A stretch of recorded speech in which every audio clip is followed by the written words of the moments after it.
À qui suis-je attaché? À Dieu? À la patrie? Au peuple? À l'individu? Ma réponse est aussi ridicule que sincère. Je ne suis attaché à rien sauf à l'héritage décrié de Cervantes.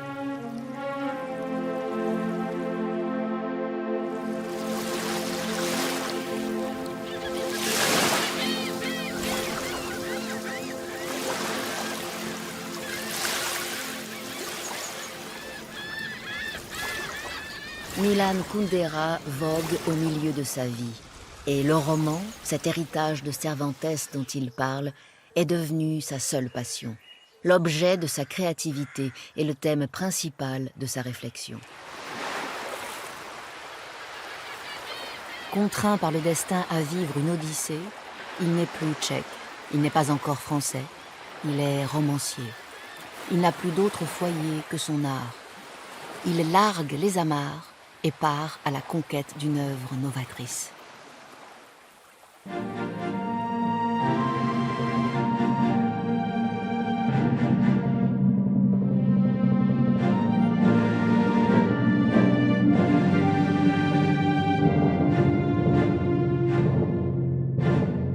Je suis attiré par la fantaisie déchaînée, onirique, absolument libre, irresponsable. Et d'autre côté, je suis de la même façon attiré par le contraire, à savoir par une analyse froide, par une description cruelle de la réalité. Et pour moi, c'est toujours un problème extrêmement difficile de joindre ces deux choses qu'on ne peut pas joindre, de fantaisie et de la lucidité.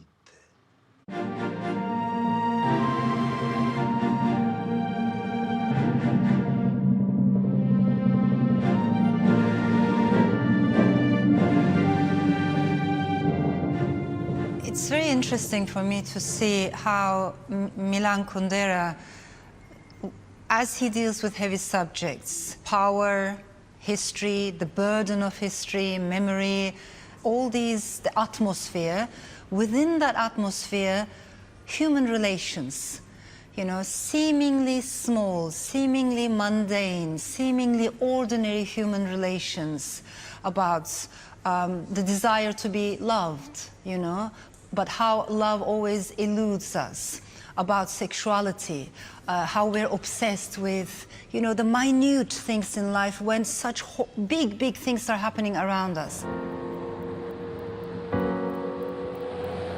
Qui est donc cet exilé, romancier un peu énigmatique? Comment ce Tchèque d'origine est-il devenu l'un des plus grands écrivains français? Nous sommes au début des années 60. L'ouverture politique en Tchécoslovaquie est accompagnée d'un souffle de liberté créatrice. Milan Kundera enseigne la littérature à l'école de cinéma de Prague. Certains de ses élèves sont les jeunes cinéastes qui vont participer à la nouvelle vague tchèque. Miloš Forman, Jaromír Jireš, Ivan Passer, Jiří Menzel, Vera Chytilova. Ils introduisent un foisonnement d'inventions formelles pour dénoncer les mensonges et le manque de liberté de la société dans laquelle ils ont grandi.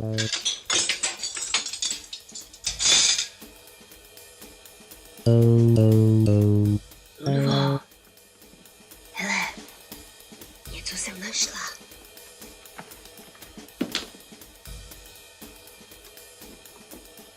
Co to je, nevíš?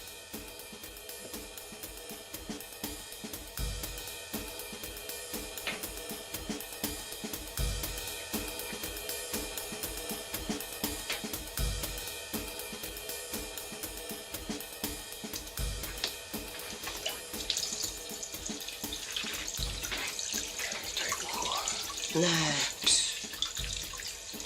60. léta to byl zázrak. po té poušti, která byla v 50. letech, kdy bylo všechno zakázané, tak 60. léta to byl úžasný rozvoj kultury.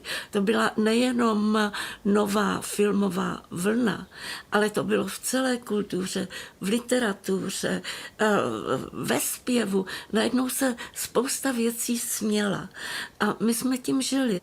My jsme byli šťastní.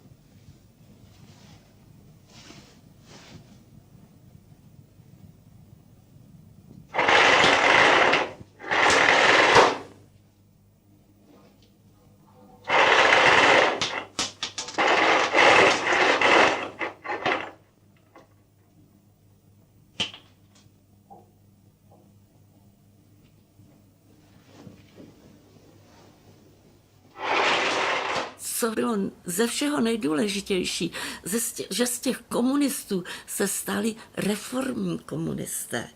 A to byla generace, která byla o 20 let starší než my a ty přinášeli úžasné věci do kultury.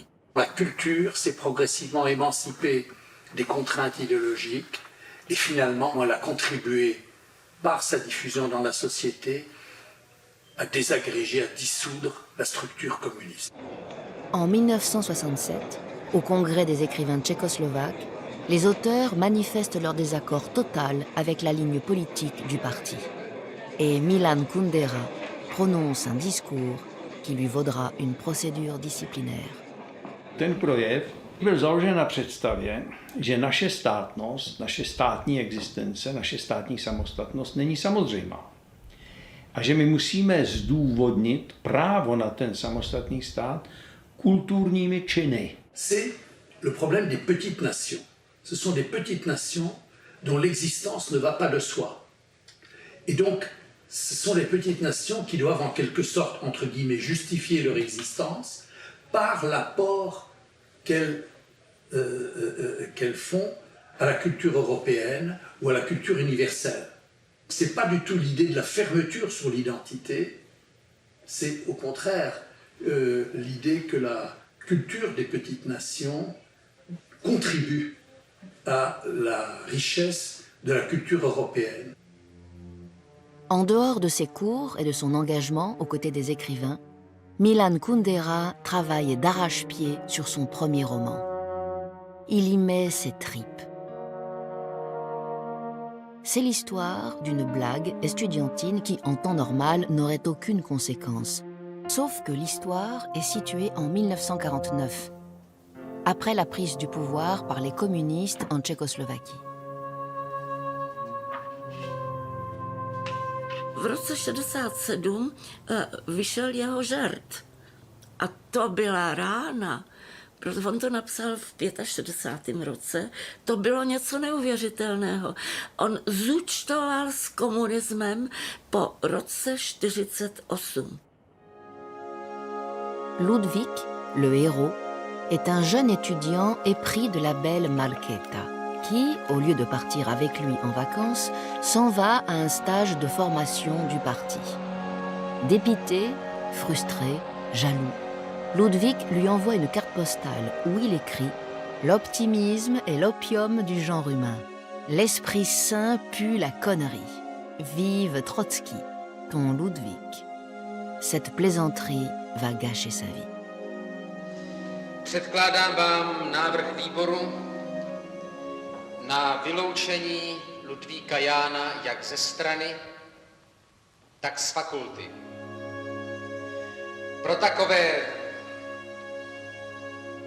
Pro takové není místo na našich vysokých školách. Žádám, abyste svůj názor vyjádřili hlasování.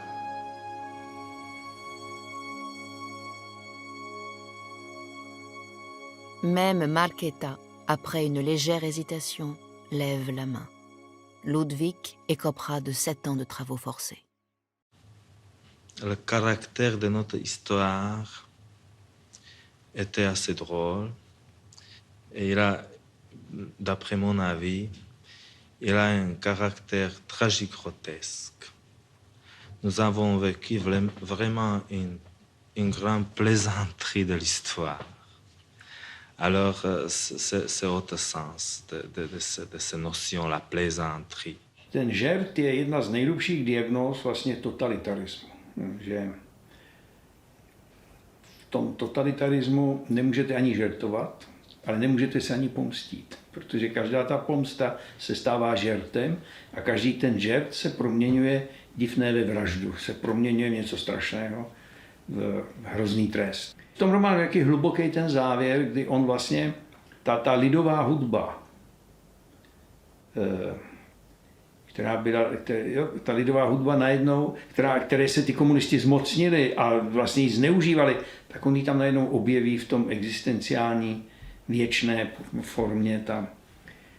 To považuje za nejúžasnějších finálů, happy endu, závěru románu, že vlastně on tu lidovou hudbu jim veme trošku, no, že vlastně ona patří na stranu té existenciální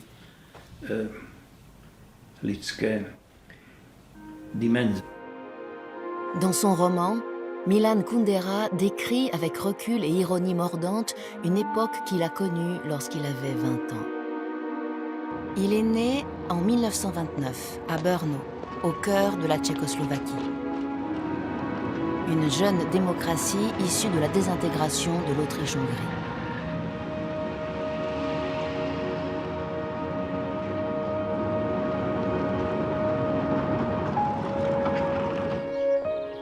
Ses parents sont très cultivés. La villa familiale, remplie de livres, résonne de musique.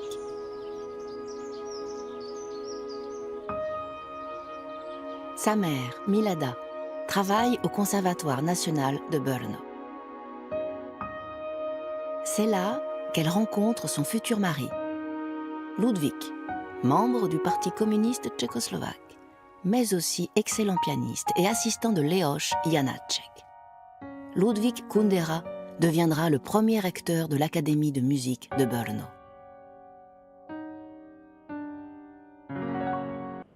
Très tôt, Milan est initié au piano par son père.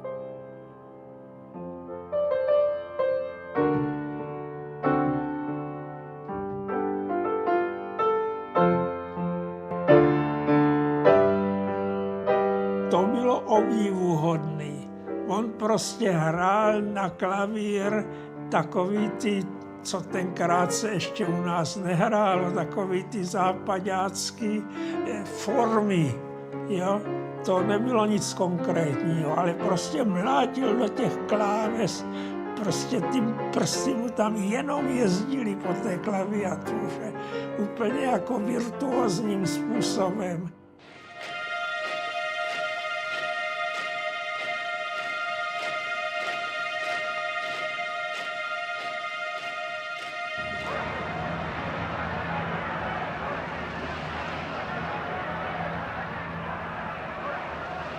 To klasické gymnázium obsadili Němci a tím pádem jsme se my museli vystěhovat. Dès ses 15 ans, Milan lit Marx, Kafka, Sartre, Camus et le grand poète tchèque Nesval. Milan musel být velmi sečtělý, on už jako v době gymnaziálních musel číst fůru těch autorů různých filozofických, o kterých jako se mě třeba ani nesnilo.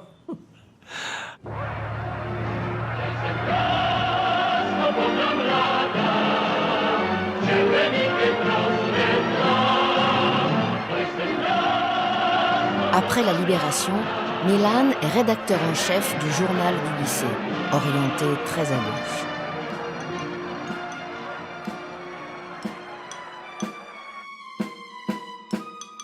Communiste comme son père, avant même de passer son bac, Milan adhère au parti en janvier 1948, un mois avant le putsch communiste. Nous étions envoûtés par l'histoire. Nous étions ivres d'avoir monté le cheval de l'histoire. Ivres d'avoir senti son corps sous nos fesses. Si on veut comprendre l'histoire de l'après-guerre, il faut comprendre comment, dans un pays comme la Tchécoslovaquie, le Parti communiste, dans des élections en mars 1946, a obtenu 40% des voix. Il y avait 1,5 million de membres. Puis en 1948, au moment où le parti va prendre le pouvoir, il y a déjà plus de 2 millions de membres. Quand vous sortez de la guerre, après la destruction phénoménale de l'Europe qui a eu lieu, vous n'avez pas envie seulement de faire quelques réformes, vous voulez une rupture. Et donc il y a une génération qui a été attirée par cette idée de la rupture, des lendemains qui chantent, etc.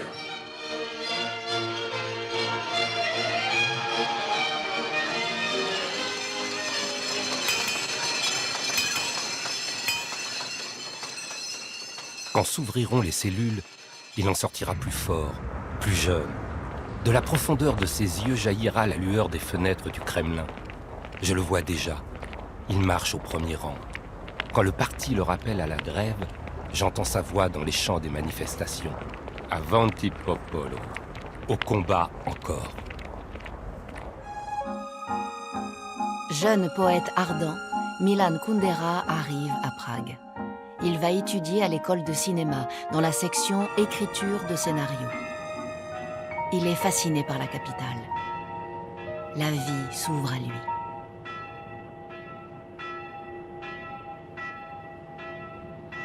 On était au printemps et il faisait du soleil. Il descendait les rues jusqu'à la Vltava, puis flânait le long des quais. La galaxie des 5 heures de classe était loin, et seul un petit cartable marron contenant des cahiers et un manuel l'y rattachait encore. Il arriva au pont Charles. La double rangée des statues au-dessus de l'eau l'invitait à passer sur l'autre rive.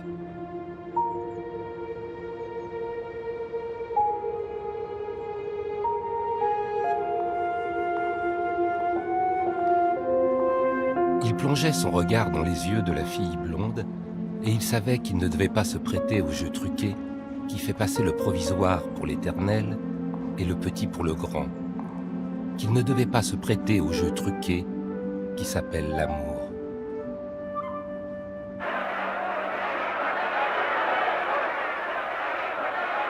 Navrhujeme, aby za odstoupivší ministry byla vláda doplněna novými lidmi.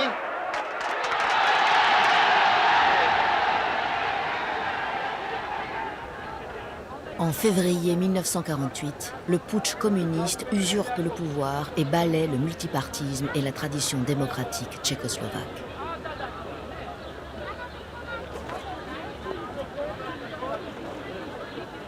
En 1949, dans une lettre à un ami, l'étudiant Kundera éreinte avec humour l'incompétence d'un dirigeant communiste. C'est sans compter avec la surveillance de la police politique.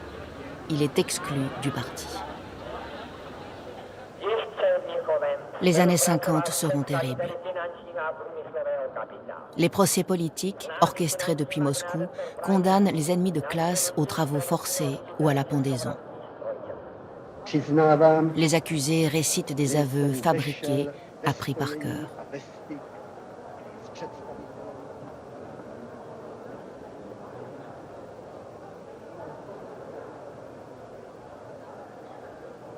La peur, le doute, l'envie de vivre, tout se mélange, mais les illusions demeurent encore.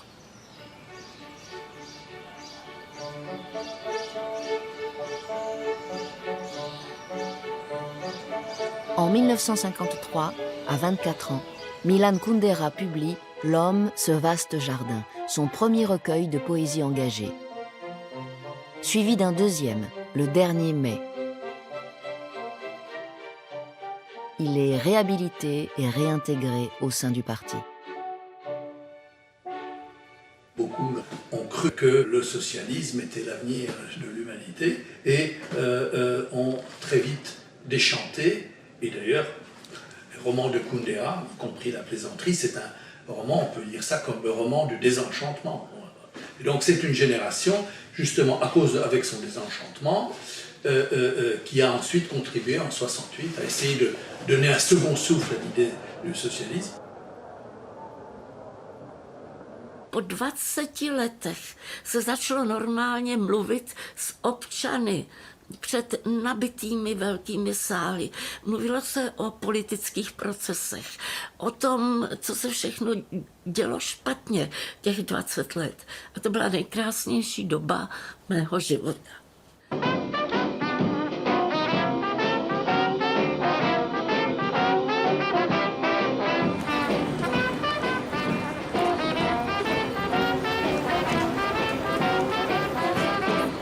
Kundera mezi tím dostal 2 velké ceny za to všechno, co mezi tím napsal. To už byl mezi tím i žert. To byl úžasně populární autor a všichni jsme ho milovali. A on miloval své publikum a hlavně ženy. O tom také psal. Pas étonnant que les femmes soient éblouies. Il est devenu l'un des représentants de l'ouverture et son livre, La plaisanterie, est un best-seller dans son pays. Nous espérions construire le socialisme à visage humain.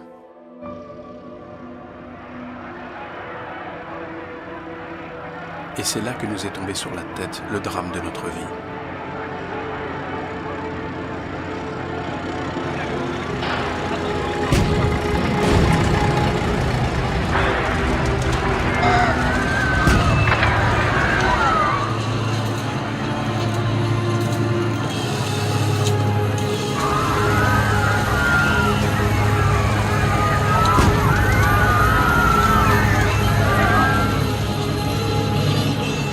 Le 21 août 1968, l'invasion des chars russes en Tchécoslovaquie interrompt brutalement le processus de libéralisation. Cette occupation suscite des protestations dans le monde entier. En décembre 1968, Milan Kundera se rend à Paris pour la sortie de la traduction de La plaisanterie, chez Gallimard. Le livre connaîtra un succès triomphal.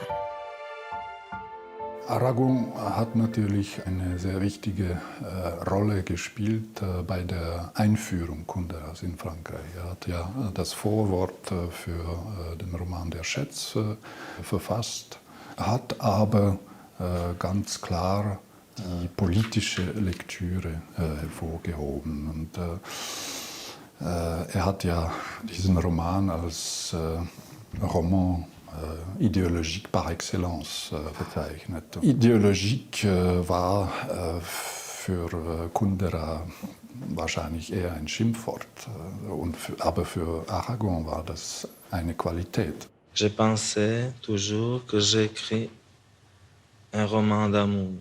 Malheureusement, et surtout en étranger, ce livre est considéré comme un roman politique. C'est, d'après mon avis, tout à fait faux. Oui, d'ailleurs, enfin...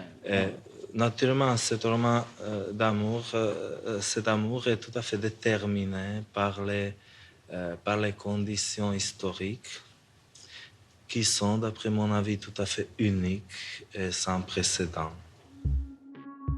De retour à Prague, Milan Kundera ressent l'effet de la prétendue normalisation qui s'est abattue sur le pays. Progressivement, l'ouverture et la liberté créatrice disparaissent comme si elles n'avaient jamais existé.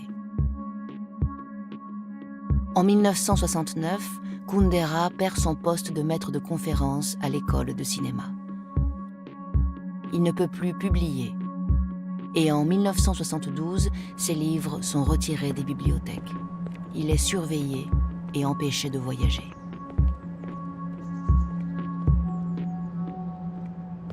Je marchais sur ces pavés poussiéreux et je sentais la lourde légèreté du vide qui pesait sur ma vie. Secrètement, il continue pourtant à écrire. La vie est ailleurs, l'un de ses romans les plus réussis, sera publié à Paris en 1973. La vie est ailleurs, qui est un titre évidemment directement référé à une phrase slogan en quelque sorte de Rimbaud, une phrase mythique de Rimbaud, et le roman où il s'agit de démystifier ce poète et ces poètes.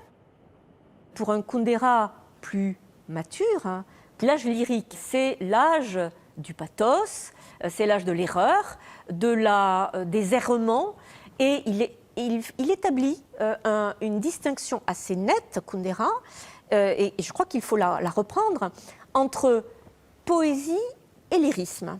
C'est cette espèce de transformation de la poésie en slogan et du poète en vecteur d'une illusion lyrique qui est mise à mal, évidemment, dans ce récit. Et c'est parce que Kundera a été poète qu'il est aussi antilyrique. Ce roman raconte les errements d'un apprenti poète arriviste qui met dans ses poèmes engagés tout son élan narcissique et l'énergie de ses fantasmes de jeune puceau.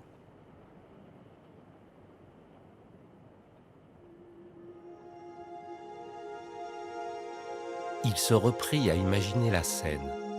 Il est dans la salle de bain et Magda est allongée toute nue devant lui, dans la baignoire. Et elle dit « Ne t'approche pas, va-t'en vite !» Mais elle ne peut rien faire. Elle ne peut pas se défendre. Elle est aussi impuissante que devant la mort de son fiancé, parce qu'elle gît, emprisonnée dans la baignoire. Et il se penche sur son visage, sur ses grands yeux. C'est là où Kundera excelle, lorsqu'il saisit les motivations tragicomiques d'un jeune défenseur du régime. Kundera is not as interested in answers as he is interested in questions. And that is very close to my heart. I don't think a writer's job is to teach or preach or to, pass on her answers to the readers. And I don't like that kind of writing from above. A writer's job is to ask questions, including difficult questions, and open up spaces in which a variety of opinions can be heard in a fluid way. En 1975, Kundera est autorisé à quitter la Tchécoslovaquie. Il a obtenu une invitation pour enseigner la littérature comparée à l'université de Rennes. Quand j'étais en Tchécoslovaquie, je me sentais très cosmopolite. Et maintenant, quand je suis en France, au contraire, je me sens très, pas tchécoslovaque, tchèque aussi naturellement, mais je me sens très mitteleuropäisch, n'est-ce pas, de l'Europe centrale. Milan Kundera vlastně si vytvořil takovou tu plejádu té specifické středoevropské tradice, protože potřeboval nějakým způsobem představit sám sebe. Jo, rodí se v té Francii velice úspěšný spisovatel, o němž ale vlastně to publikum nic neví a my přece jen potřebujeme takové ty nálepky, zařazování. A tady Milan Kundera tou sérií esejí o střední Evropě tak vlastně vytvořil jakoby takovou tu plejádu těch svých předchůdců, kam patří Kafka, Hermann Broch, Robert Musil, Witold Gombrowicz. Milan Kundera et sa femme Vera déménagent bientôt de Rennes vers la ville dont Milan a toujours rêvé.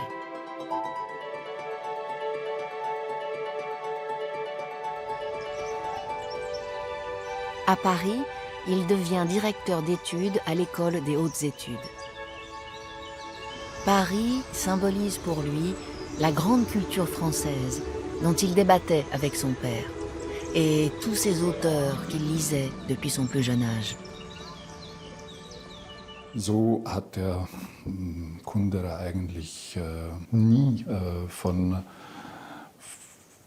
Sartre gesprochen oder nicht von seinem für mich offensichtlichen Einfluss auf sein Werk. Zum Beispiel eben dieser Narzissmus bei seinen Figuren, das ist etwas, und der Blick des anderen, der eigentlich für meine Identität sehr wichtig ist, das sind alles eigentlich Themen, die man bei Sartre für Kundera war vor allem der erste Sartre wichtig, der Sartre des Huis clos, der ersten Essays und Roman, nicht der engagierte Schriftsteller der 60er Jahre, nicht der Marxist oder Maoist der späteren Zeit. Je suis en train de faire un livre sur la situation politique, sur le pouvoir. Dans les années 70, Kundera critique sévèrement Sartre et la littérature engagée, qui participe, selon lui, à l'abêtissement général. Est-ce le désir d'éviter aux autres ce qu'il a lui-même subi? Ou est-ce la volonté d'oublier son propre passé engagé? Si je me souviens de moi-même jeune, je ne ressens aucun enthousiasme, aucune nostalgie lyrique. Je me dis plutôt, ce crétin que j'étais, je n'aimerais pas le voir. Je ne vis pas en paix avec moi-même à l'âge de 20 ans. J'ai l'impression d'avoir été un imbécile absolu à tout point de vue. Et de là vient probablement mon attitude suspicieuse à l'égard de la jeunesse. La désillusion est un moteur puissant. Avec le livre du rire et de l'oubli, publié en 1979, et sa structure en variations, Kundera innove sur le plan littéraire. Mais il lève aussi le voile sur ce qui est en train de se passer dans son pays. L'oubli, c'est une grande énergie, disons, négative qui est capable d'absorber et dévorer tout.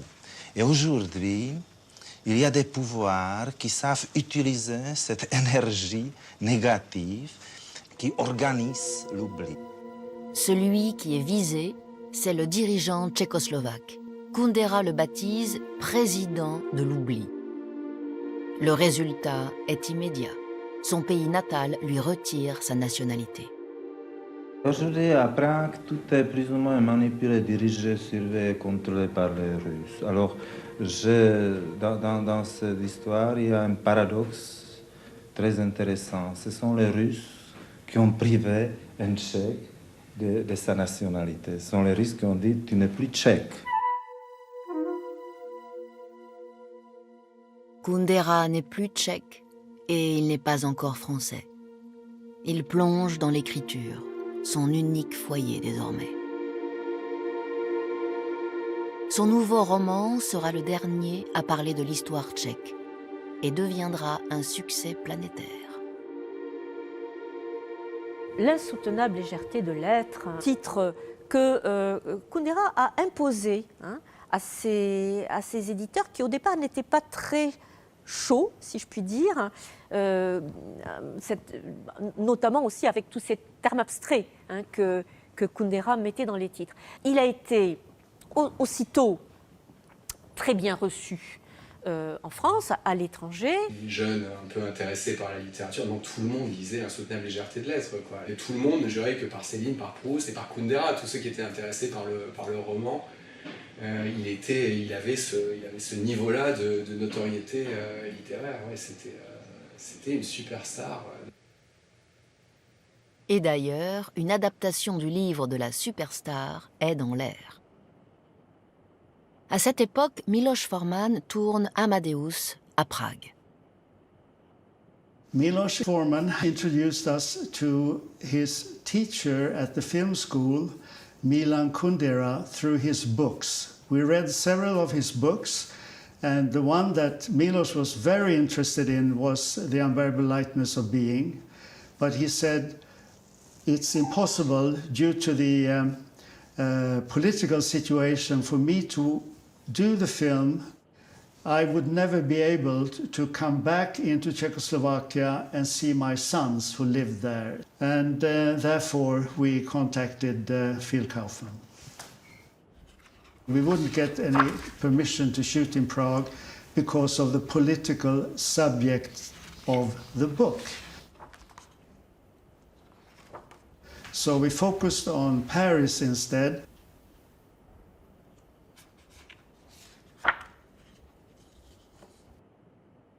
During the shooting of the movie, when we were at the Billancourt studios, I saw Milan go into the studio and look at the design.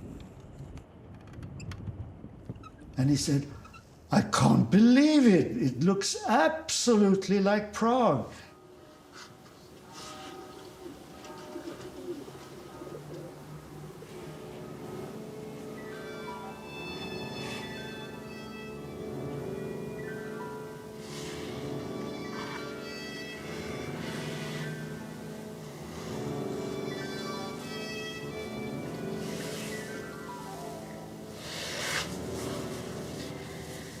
Are you only searching for pleasure?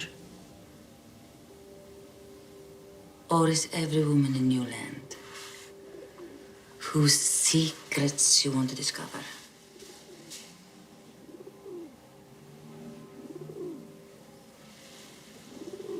You want to know what she's going to say when she makes love? Or how she will smile? How she'll whisper, groan, scream. Milan Kundera est souvent reçu sur des plateaux de télévision. Grâce au succès du livre et du film, il se retrouve pris dans un emballement médiatique. Ce film a indisposé Kundera. Kundera avait autorisé d'une certaine façon Kaufman à couper. Il lui avait dit, vous allez couper, forcément. Mais il ne pensait peut-être pas qu'il allait casser la structure du roman, qui était une structure polyphonique. Or, le récit devient linéaire. Ça a pu donner lieu, de la part de Kundera, à toute une réflexion qui s'ajoutait à d'autres, sur l'adaptation, le rewriting. Donc tout est devenu détestation, les journalistes, les intervieweurs qui refont votre texte, les adaptations cinématographiques qui font une tout à fait autre œuvre, les traductions dans lesquelles on ne se reconnaît pas. Donc c'est devenu une espèce de goutte, énorme goutte d'eau qui a fait déborder un vase déjà assez plein. Je connais peu d'écrivains qui soient contents d'une adaptation d'un livre, d'une partie de son œuvre. Je sais que Stephen King, il a détesté Shining de Kubrick. Bon, Shining, c'est quand même pas mal, je trouve, quoi. Moi, j'aurais été content que Kubrick fasse Shining si je l'avais écrit. Donc, de toute façon, oui, forcément, l'écrivain, il n'est jamais content. Kundera vit une situation paradoxale, comme souvent d'ailleurs. Le succès de L'insoutenable légèreté de l'être représente à la fois une fortune extraordinaire et un fardeau lourd à porter, en termes de médiatisation et de polémique sur la lecture de l'œuvre. Cette histoire tchèque, il en a assez. Surtout qu'entre-temps, il est devenu français. La France était toujours pour moi, disons, ma deuxième patrie, ma patrie spirituelle. Et si elle est devenue aujourd'hui ma première patrie, je suis vraiment très heureux. Merci.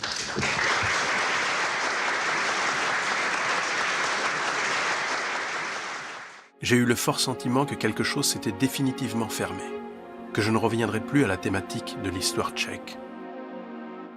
J'étais de plus en plus possédé par la langue française. Dans mes cahiers, les observations sur la France devenaient de plus en plus nombreuses. Il y avait de moins en moins de souvenirs tchèques.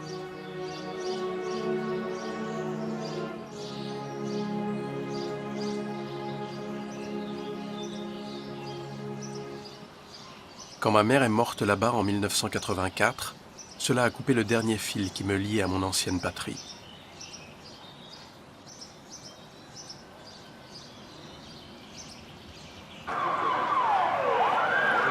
C'est à ce moment-là qu'un événement entièrement inattendu se produit. En 1989, le mur de Berlin s'écroule et, dans la foulée, la révolution de velours en cours à Prague met fin à 4 longues décennies de dictature.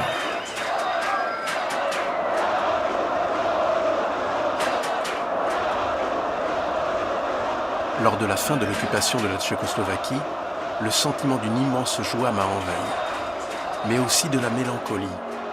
Pour moi, ce changement arrivait trop tard pour que je puisse et que je veuille encore une fois renverser ma vie, encore une fois changé de chez moi. Milan Kundera ne reviendra pas.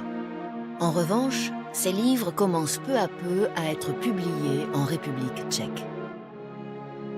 Mladá generace tehdy jako vlastně chtěla objevovat tu literaturu, která do té doby byla nedostupná nebo hůř dostupná a Kundera do toho patřil a tím, že to byl vlastně napůl český autor, nebo my jsme tehdy ho brali jako českého autora, tak si myslím, že to byla jako první volba pro spoustu lidí, kteří jako objevovali literaturu jako takovou. Bohužel tam zůstává a zase zůstane ta věc, která je trošku nešťastná z hlediska fungování Kundery v tom českém prostředí, že ty romány prostě přicházejí do úplně jiného kontextu a jiné doby. Prostě nesnesitelná lehkost bytí je psaná v tom ovzduší přelomu 70. 80. let, reaguje na řadu věcí, tak jak tehdy byly.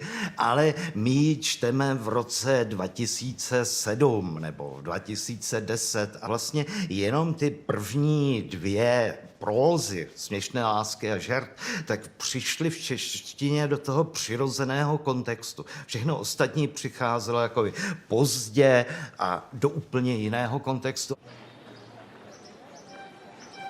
Il observait les jeunes filles qui toutes montraient leur nombril dénudé entre le pantalon ceinturé très bas et le t-shirt coupé très court.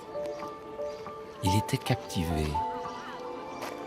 Captivé et même troublé, comme si le pouvoir de séduction ne se concentrait plus dans leurs cuisses, ni dans leurs fesses, ni dans leurs seins, mais dans ce petit trou rond situé au milieu du corps. Mais comment définir l'érotisme d'un homme ou d'une époque qui voit la séduction féminine concentrée au milieu du corps, dans le nombril? I think there is a male gaze in Milan Kundera's writing all the way through, and that male gaze does not shift.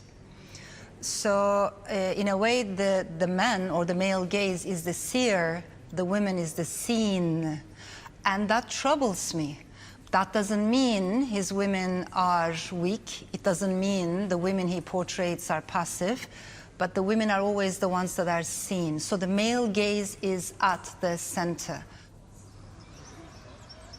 Cerné par les critiques, fatigué par sa célébrité, Milan Kundera s'est retiré de la sphère médiatique. Il écrit désormais directement en français et scrute la société mondialisée d'aujourd'hui, soumise à l'emprise d'images et de slogans publicitaires dont la diffusion est devenue planétaire. Et c'est là que surgit en 2008 une affaire difficile à démêler. Spisovatel Milan Kundera ve Francii. Milan Kundera reagierte auf die Veröffentlichung eines Dokuments, dem zufolge Un jeune chercheur tchèque a découvert dans les archives de la police politique une note datée de 1950. Elle indique que l'étudiant Milan Kundera, responsable d'une résidence universitaire, a signalé l'arrivée dans l'immeuble d'un jeune homme inconnu. Dans un climat exacerbé par la peur, sa présence laisse supposer qu'il est en mission pour des services secrets occidentaux. Le soir même, le jeune homme est arrêté. Il va passer 13 ans dans un camp de travaux forcés. En République tchèque, l'information provoque un scandale et divise en profondeur la société. Les uns, gênés par des preuves sorties de leur contexte, s'insurgent contre ce genre de scoop, tandis que les autres demandent des explications à Milan Kundera. Milan Kundera, d'habitude très discret, a publié un démenti formel dans un communiqué. En France, à part 2 articles bien informés, on s'est contenté d'une défense tonitruante du grand écrivain, au prix d'une méconnaissance des circonstances de l'époque. Tant à Paris qu'à Prague, le traitement médiatique d'une information révélée 60 ans après les faits a empêché de comprendre que, dans une dictature, les choix sont limités. En refusant la complexité, on a refusé le débat. L'affaire a laissé des séquelles. Kundera je takový jako nepřítomný otec té české literatury, že jako je to ta figura, kterou jako nejde obejít, všichni se k němu nějak jako vztahují, všichni potřebují se s ním nějak konfrontovat, ale je to jako opravdu, když otec odejde od rodiny, jo, a teď tam zbydou nějaký děti a jaký vlastně ty děti mají možnosti. Jako buď prostě potom tátovi budou toužit a budou ho jako obdivovat, i když je někde jako za kopečkama, moc vlastně nevíme, kdo to je, tak je to prostě ten chybějící otec, anebo vlastně se začnou bouřit a začnou mu to vyčítat, že jako se nestaral a nestará a nic neříká a vydává svoje knížky nejdřív tam a onde a na nás si nevzpomene. Encore une fois, Milan Kundera trouve le réconfort dans l'écriture. En 2011, Gallimard publie l'œuvre complète de l'écrivain dans sa mythique collection de la Pléiade, ce qui est très rare du vivant de l'auteur. Ce qui est tout aussi rare, c'est qu'aucun de ses écrits de jeunesse n'y apparaît. Kundera někde říká, že jedině autor může rozhodnout, co má být dílem a co se má spálit, aby zůstalo jen to dílo. Ale to přece není pravda. Velmi často celé Kafkovo dílo bylo určeno ke spálení. Že? A přežil jenom proto, že zradil Max Brod jeho závěť, abych citoval slavný testamátraj Kunderovi. Že on chce od svého historického profilu odřezat určité části svého díla. On se dívá s nedůvěrou vlastně na tu svou českou část, ten svou českou identitu, protože ona je jakoby, tam je zabudovaný taky ten 1. máj a tohleto jeho, řekněme, lirické vzpomínky, které on nechce do toho svého díla vlastně pustit. Takže třeba v Plejádách se mu to podařilo prosadit, že tam tohle nebylo. A je to naprosto zbytečný, protože on je jedním z největších spisovatelů 20. století, bez ohledu na to, co psal mládí. Kundera fait donc désormais partie des classiques de la Pléiade. Mais son œuvre demeure résolument actuelle et stimule l'imaginaire d'une nouvelle génération d'auteurs. Je me suis inscrit dans la filiation de Kundera avec HHHH puisque son nom apparaît sur la première page, dans le premier chapitre. Si on lit superficiellement un roman de Kundera, on a l'impression souvent d'avoir affaire à un roman réaliste psychologique. Sauf qu'à un moment ou à un autre, ça bascule toujours dans autre chose, et dans quelque chose de pas réaliste. Et ce que j'aime particulièrement dans Kundera, et ce que j'ai fait dont j'ai peut-être abusé dans HHHH, c'est l'intervention de l'auteur, l'irruption de l'auteur dans la narration. Et oui, j'aime ça parce que il y a ce jeu avec la suspension d'incrédulité. In one of my earlier novels, The Bastard of Istanbul, there is a cafe that is frequented by intellectuals, writers, artists, and that cafe is called Café Kundera. That was a direct reference to Milan Kundera, of course, because many of the subjects that he dealt with in his writing, I could see that coming alive, all those layers in cafes, because in cafes people relax, they drink, they chat, and so you can unpack all those layers. And I wanted to refer to Milan Kundera's work by naming my cafe Café Kundera.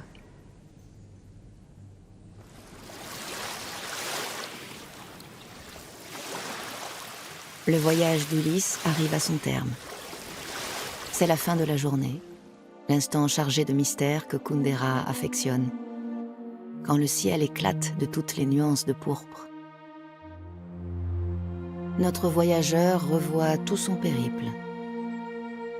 Partagé entre deux pays, il a préféré s'attacher à une patrie imaginaire, héritée de Cervantes, le roman, à qui il a confié tous ses secrets.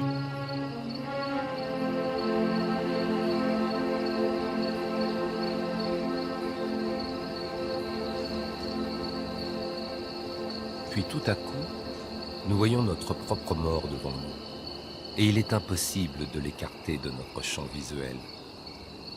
Elle est avec nous. Et puisque l'immortalité est collée à la mort, comme Hardy à Laurel, on peut dire que l'immortalité est avec nous, elle aussi.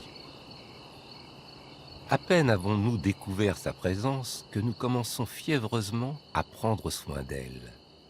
Nous lui commandons un smoking, nous lui achetons une cravate, craignant que costume et cravate ne soient choisis par d'autres, et mal choisis.